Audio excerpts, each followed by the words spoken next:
Hello, my friends. Today, I want to tell you a story, a calm, deep, meaningful story about accepting yourself. There was a boy named Farhan.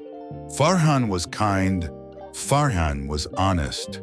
But Farhan did not like himself. He thought, I am not handsome. I am not talented. I am not special. He compared himself with others. He looked at their success.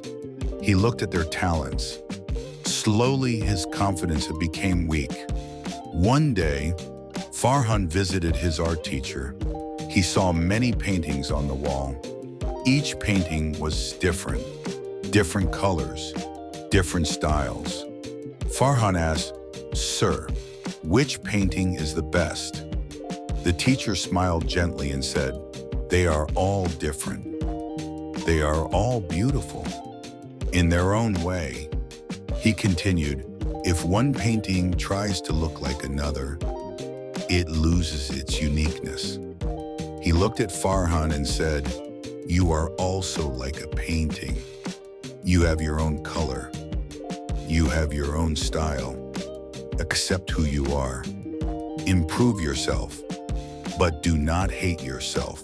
Farhan felt something change inside. He stopped comparing. He started focusing on his strengths. He improved slowly. He learned slowly. And slowly too, he started liking himself. Because when you accept yourself, you feel free. You stop fighting inside, and your true confidence grows. Final message, my friends. This story is for you too. You are unique. You are different, and that is your strength. Accept yourself. Respect yourself. Grow at your own pace. Ending line. Thank you for listening. Keep learning English. Keep loving yourself. And always remember, you are enough just as you are.